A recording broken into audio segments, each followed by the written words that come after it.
se pose, c'est que, au-delà des Écritures, on a déjà enseigné sur l'EET. Oui, voilà. Mais là, il n'y avait pas encore l'hermétique. Au-delà des Écritures, d'abord, c'est fondamentalement ce que les autres ont dit. L'Esprit de Dieu ne triche pas. Vous ne pouvez pas être un bon enseignant, un enseignant excellent, si vous n'avez pas de base, si vous ne travaillez pas, si vous ne connaissez pas l'outil que vous utilisez. Ça ne s'invente pas, on ne triche pas. Un prédicateur qui parle et qui sort parfois des versets non prévus. C'est ce qu'il a d'abord, et il connaît ça, il travaille, et le Seigneur inspire ou ramène en surface ce qui est dans ses entrailles. On ne triche pas avec ça, sinon tu resteras sec ou sèche.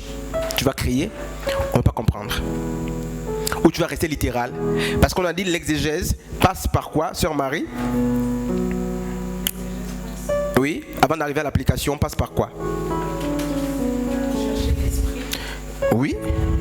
Donc l'exégèse qui cherche donc le sens du texte avant d'arriver à l'application passe par l'identification justement du principe universel. Voyez, vous resterez sec, sèche, parce que vous avez lu Jésus a multiplié le pain. Et là c'est fini, là. C'est littéral. Dès la sœur qui est derrière de monter, c'est littéral. Vous restez là, vous êtes bloqué. Alors qu'est-ce que nous on retient? On a dit qu'il faut faire l'application après l'exégèse. Il faut faire l'application pratique. En quoi la multiplication du pain par Jésus-Christ nous intéresse aujourd'hui? C'est l'application pratique. Est-ce que vous êtes dans une situation qui nécessite justement que ce texte soit pris? Et si oui, comment est-ce qu'il doit être pris? Cela, frères et sœurs. Donc, l'Esprit de Dieu n'est pas contre notre manière de travailler, mais il la rend efficace. Chacun a sa propre manière de travailler. C'est 2 heures, c'est 3 heures, ou si tu crois que tu dois seulement lire, tout lire, et après Dieu te parle, chacun a une méthode. Mais si vous n'avez pas une méthode de travail, n'attendez pas que l'Esprit de Dieu vous inspire. Non! Un jour, on m'appelait prêcher dans un malheur. Et quand j'arrive, et les enfants qui m'accompagnaient, il y a des enfants un peu qui aiment taquiner là, tout ça. Ils se sont dit, bon, on va voir ce qui va se passer ici aujourd'hui là. Et il y avait tout un bruit après la louange. C'est lui qui m'a annoncé, n'a pas pris le soin de bien m'annoncer pour que je prenne aussi le soin de me préparer. Il n'est pas venu me dire, bon pasteur, après les chantres, c'est vous. Donc d'une manière surprise, amen, amen. Nous allons passer à la prédication. On va appeler un merveilleux frère. Subitement comme ça. Et ce jour-là, je pensais être à la garde. Mais Dieu a fait autrement. Et quand je me lève, il y avait et les gens étaient distraits. Les gens étaient distraits. Et les enfants qui aiment taquiner commençaient à dire, voilà ce qu'il lui faut. Et on va voir comment ça va se passer aujourd'hui là. C'est pas l'église ici. Comment fera-t-il pour amener la sérénité d'abord, pour amener les gens? Là c'est l'homilétique, là c'est notre cours. On verra ça après celui-ci. Comment va-t-il faire pour captiver l'attention de l'auditoire? Et moi je sentais tout de même que le peuple était loin, que le peuple n'était pas là. Et si je commençais à prêcher, ça devait aller ailleurs. Il fallait donc, n'est-ce pas, raconter une histoire très sensible. J'ai évoqué, j'étais à une veillée mortuaire, j'ai aussi évoqué la mort de ma mère. Et ça a ramené tous les esprits. Oh, tous les esprits sont revenus. Ah, il faut qu'on écoute, c'est un témoin qui parle. Et après j'ai profité, à part de quoi? D'un message que j'avais déjà prêché, avec une autre articulation. Je n'avais pas ma Bible avec moi, mais des textes que je donnais, c'est des textes qui étaient dans ma mémoire, que j'ai gardés depuis. Donc c'est le fruit justement de mes entrailles ou de mes lectures nombreuses. Donc vous ne pouvez pas faire l'exégèse ou l'herméneutique si vous ne lisez pas votre Bible. S'il y a pas, on ne lit pas pour lire, on lit pour retenir, pour comprendre et pour retenir, pour comprendre et pour retenir.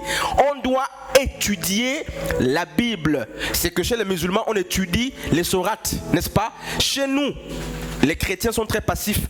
On doit amener les chrétiens à retenir les versets par cœur. Et un bon prédicateur, quelqu'un qui veut bien exhorter, au-delà du charisme, la tenue, doit connaître ces choses. Il doit connaître, n'est-ce pas, toutes ces choses.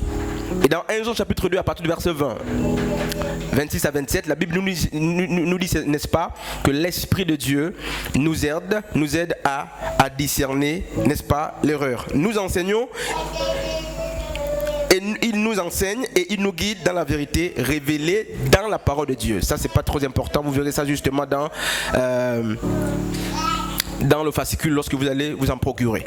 On va à la deuxième partie, donc, n'est-ce pas, les principes généraux d'interprétation d'un texte. C'est là la partie technique justement de notre formation. Les détails, l'histoire, la théorie, vous verrez ça dans le livre. Donc je passe directement sur ce qui est important. Les principes généraux d'interprétation d'un texte. Comment faire lorsqu'on a en face de nous un texte? Et là, c'est pratique. Il n'y a pas le tableau malheureusement. Mais demain vendredi, je vais tourner autour des choses plus pratiques. Et la littérature sera justement réservée pour ceux qui vont avoir le livre. C'est 5 000 francs, je rappelle.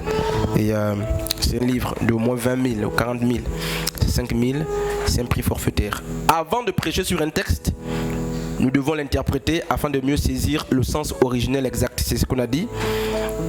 Alors cela nous évitera, n'est-ce pas, de faire ou de dire ce que le texte ne dit pas. Une première étape, lorsqu'on est en face, n'est-ce pas, d'un texte, c'est quoi? C'est de confirmer les limites du texte à étudier. J'aimerais poser la question à quelqu'un. C'est quoi confirmer les limites du texte à étudier? Vous ne prendrez pas un texte, lire pour lire. Naturellement, vous tombez sur un texte que vous choisissez ou un texte que l'Esprit de Dieu vous, n'est-ce pas, vous communique. Et quand vous arrivez sur ce dernier, vous devez commencer à le délimiter. Sœur Sharon, est-ce que tu comprends? Vous devez couper le texte. Sinon, on a dit n'importe quoi. On a dit que le livre ou le texte a un seul message, mais plusieurs applications. Il y a un esprit derrière chaque verset, un seul esprit, un seul message de l'auteur. Mais les applications sont variées. On a dit, une première étape, lorsqu'on a en face de nous un texte ou un verset, la première chose à faire, c'est de délimiter, donc confirmer les limites du texte à étudier. Ça passe par quoi? Vous trouvez le sens des mots ou des expressions à travers le thème. Ceux qui ont une approche thématique, comment appelle-t-on tous les mots qui renvoient à un même thème? Cet exercice-là, on appelle comment? On fait quoi? Le champ lexical. Vous faites le champ lexical parce que vous passez par une thématique. Donc vous trouvez le sens des mots ou des expressions à travers le thème. 2. Vous trouvez le thème à travers les mots employés. Est-ce que quelqu'un comprend ce qui se dit? Trouvez le sens des mots ou des expressions à travers le